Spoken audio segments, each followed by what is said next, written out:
Hey guys, what's up? Shin0525 here, coming at you with another video.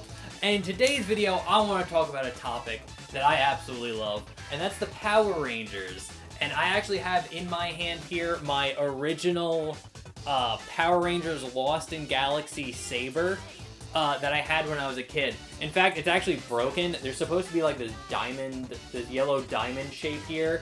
That is broke off a while ago. But if you're familiar with Power Rangers Lost Galaxy, they get these like swords that like extend out and were super freaking cool. And as a kid, I remember getting this. And what's funny is like this is like a little dagger now. When I look at it, like it's like a big knife. But I remember when I was a kid, this thing felt like a full sword. I remember this being so much bigger when I was a child. But the topic I want to talk about is Power Rangers is making a little bit of a comeback now. With Power Rangers being in like Fortnite, there's been kind of like a resurgence in kind of the brand and like people actually like liking it. Which is cool. The thing about Power Rangers is like it was always like kind of relevant, but never like super popular. It was pretty big when like Mighty Morphin came out. It was like a big phenomenon. Then as it like went on, it slowly like died out, but never completely died out, and never got like to those like super level of popularity where people would talk about it all the time. Like Power Rangers was just one of this thing where like the average person knew what it was, heard about it, but they haven't really watched it in like years, even though it's been going on for like 30 years now. And what people don't know is Power Rangers is actually officially over.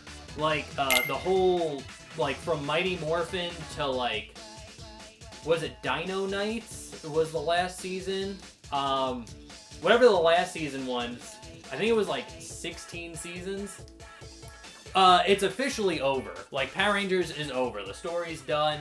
It's over. And a lot of people, like, don't know that. But now that it's finally like all finished, they're thinking about like rebooting it. I heard there was supposed to be like a Netflix Power Rangers reboot that I think got canceled, but now like another studio's like handling it or something. They're trying to reboot it is basically what they're trying to do, which is cool. Again, I'll see how well that comes out, but I have always loved the Power Rangers. Even as a little kid, I used to have, like, morphers. I had the Power Rangers in Space morpher that, like, you'd hit, like, 5, 5, 5, enter. Or, was it 0, 5, 5, 5, enter? I don't know. It was some button combination, and you hit enter, and it's, like, it would make the, like, morphing noises. It was so cool. And yeah, as a kid, I absolutely loved the Power Rangers. I even had... My parents got the White Ranger to come to, like, my 5th birthday party. It was so fucking cool, dude. And, yeah, I've been a Power Rangers fan since I was a child. As, like, kind of like in my teenage years, I kind of, like, didn't get into it. I never, like, disliked it. I just kind of, like, fell off. But, I actually fell back on when Power Rangers came to Netflix. I was just going through Netflix one day, like, years ago, and I saw, they had, like, Power Rangers, and they had, like, every season of Power Rangers up till that point. So when that happened, when I realized that, I went back home, and I started watching Power Rangers in Space, which was, like, my favorite, like, season. So, and really what I wanted to do was just maybe watch, like, 1 or 2 episodes, just to get kind of like that nostalgic kick and then just be done with it. But I started watching Power Rangers in the living room, and my roommate at the time was there, and he started watching. He's like, "What are you watching?" I was like, "Oh, I'm watching the Power Rangers." And he never watched the Power Rangers before growing up. He's a few years older than I am, so I guess he kind of like missed out on like the Power Rangers like bandwagon. So he actually never watched it. So he started watching it with me. And we started watching Power Rangers in Space, and it started, and again, I only wanted to watch 3 episodes, but he got super into it, so I got super into it. So we ended up finishing all of Power Rangers in Space, and then we went through and started watching every season of Power Rangers. We jumped around, we didn't watch it in order. I think we watched one of the later seasons next, then we watched, like, Time Force. then we watched, like, I think Lost Galaxy and Rescue, then we went to, like, Mighty Morphin. We jumped around a whole bunch. But all in all, that might have been the best time I've ever spent with my roommate there. It was so much fun watching the Power, and such a good show too.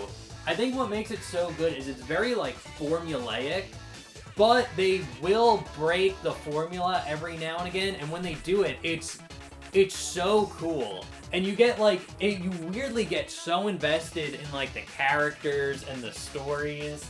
Again, it's just like this really just wholesome show that like anybody can watch. And it's truly like, I think Power Rangers is probably one of the best like family-friendly entertainment, even though it's like they do fight monsters and there's explosions and stuff. I think any kid from any age could watch Power Rangers, and there's even enough there for like the parents to watch it and get like involved in it too. Because again, these side stories and like the character stories are really entertaining. So even though they are fighting like a monster of the week, jumping in a Megazord, blowing up half the city, there is still stuff there for like even like a parent to watch and get attached to and actually enjoy.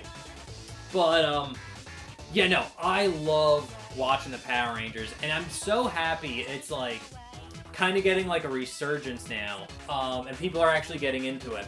That does come with some risks though, because Power Rangers was like the perfect level of like popular where people knew about it, but wasn't popular enough where you got like social activists avidly wanting to get into Power Rangers to use it to push propaganda, like we've seen with other popular media like Star Wars and Marvel, where this was stuff made for like nerds, but since it got so popular, like people used it as a vehicle to push their like either political or social ideologies. Power Rangers was never popular enough for these activist people to want to do that. And I think that was mostly for its benefit. Because even like the later seasons of Power Rangers that you think like might get kind of like woke, really aren't. They're pretty good. So yeah, I was able to like kind of escape it. This is why I'm a little bit worried about like the reboot on how it's supposed to be handled. Hopefully they don't do a lot of like fucking political messaging in it. I don't want to see a Power Rangers pull what the Devil May Cry anime did, and they go to war with fucking aliens on the moon, but it's actually an allegory of like how the US invaded Iraq. Like, I don't want that shit. Keep that shit out of my Power Rangers. Stick to the formula that works. It has worked for over 30 years, and it will work for another 30. Just stick to the basics. But anyway, I just want to talk about the Power Rangers. I love it. To me, it's always morphing time. So, thank you guys for watching. Let me know what your favorite Power Rangers moments are. And I'm a little bummed that we really haven't gotten a super solid, like, Power Rangers game. Like, where is the Arkham Knight equivalent of Power Rangers? Like, why haven't we gotten that game yet? But other than that, I'm Shin0525. I hope you enjoyed. Let me know all your favorite Power Ranger memories down in the comment section below. And may the power protect you. Alright guys, see you in the next one. Bye-bye.